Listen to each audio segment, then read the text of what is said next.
থেকে আবারও টাকা এবং সোনা উদ্ধার হয়েছে। সাইগাল হোসেন, অনুব্রত মণ্ডলের প্রাক্তন দেহরক্ষী, আপনাদের মনে থাকবে সেই সাইগাল হোসেনের বাড়ি থেকেই টাকা সোনা উদ্ধার হয়েছে। টুলু মণ্ডলের ঘটনায় যখন একের পর এক তার ঘনিষ্ঠদের বাড়িতে তল্লাশি চলছে, একের পর এক গ্রেফতারি, এবার প্রশ্ন, এবার কি তাহলে সাইগাল হোসেনও গ্রেফতার হবেন? আমরা জানবো এই বিষয়ে। প্রসেনজিৎ মালাকার রয়েছেন টেলিফোন লাইনের প্রতিনিধি। প্রসেনজিৎ, কি খবর রয়েছে? প্রসেনজিতের সঙ্গে আমরা যোগাযোগ করবো। আপনাদের আরো একবার জানিয়ে রাখি, সাইগাল হোসেন অনুব্রত মণ্ডলের প্রাক্তন দেহরক্ষী, তার বাড়িতে তল্লাশি চালানো হয়। টুলু মণ্ডলের ঘটনায় এখানে টাকা এবং সোনা উদ্ধার হয়েছে। এবার কি গ্রেফতারির তালিকায় সাইগাল হোসেন? প্রসেনজিতের সঙ্গে যোগাযোগ করেছে। প্রসেনজিৎ, এই মুহূর্তের আপডেট, কি খবর রয়েছে?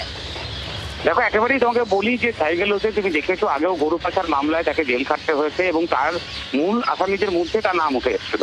আর এবার টুলু মণ্ডল যে ঘটনা, টুলু মণ্ডলের যে পাথর পাচারের রাজস্ব চুরির যে ঘটনা, সেই ঘটনাতেও সাইগাল হোসেনের বাড়িতে আজকে সকাল থেকে কিন্তু তল্লাশি চালাচ্ছে বীরভূম জেলা পুলিশ। এবং সেই তল্লাশিতেই এখনো পর্যন্ত আমরা সূত্র মারফত যেটুকু জানতে পারছি যে তার ফ্ল্যাট থেকে টাকা, সোনা এবং তার পাশাপাশি বেশ কিছু জমি জায়গার কাগজপত্র উদ্ধার হয়েছে। পুলিশ ইতিমধ্যেই সেগুলিকে উদ্ধার করেছেন। একজন স্বর্ণকারকেও আনা হয়েছে সোনাগুলি ওজন করার জন্য এবং সোনাগুলি দেখার জন্য যে সেগুলি সোনা কিনা।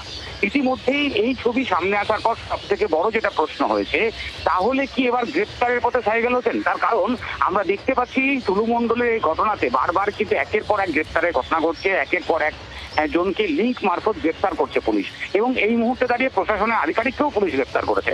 তবে সেখানে দাঁড়িয়ে তুমি বুঝতেই পারছো যে এই সাইগাল হোসেন কি এবার তাহলে গ্রেপ্তার, এটা বড় প্রশ্ন উঠছে। আর তার পাশাপাশি আরো একটা বড় প্রশ্ন উঠছে যে সাইগাল হোসেনের যদি গ্রেপ্তার করা হয়, তাহলে সেক্ষেত্রে দাঁড়িয়ে কি অনুব্রত মণ্ডলের নামও কি এই টুলু মণ্ডলের যে ঘটনা সেই ঘটনায় জড়িয়ে পড়ছে?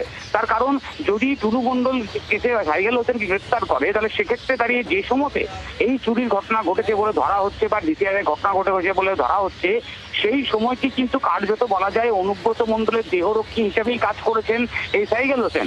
তাহলে কি অনুব্রত মণ্ডলের মদতেই টুলু মণ্ডলের সঙ্গে যোগ এবং টুলু মণ্ডলকে সাহায্য করেছেন সাইগাল হোসেন? এমনটাই কিন্তু এখন প্রশ্ন চিহ্নের মধ্যে রয়েছে, প্রশ্ন উঠছে।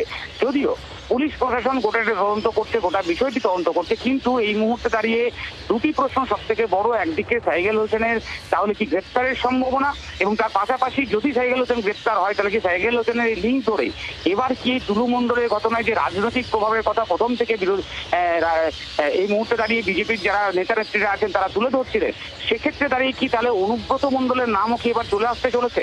অর্থাৎ বেকায়দায় কি সাইগাল হোসেন শুধু একা নয়, অনুব্রত মণ্ডলে কি পড়তে চলেছেন? এমনটাই কিন্তু এখন রীতিমতো একটা প্রশ্ন চিহ্নের মধ্যে রয়েছে এবং রীতিমতো এই বিষয়টা নিয়ে আলোচনার বিষয়।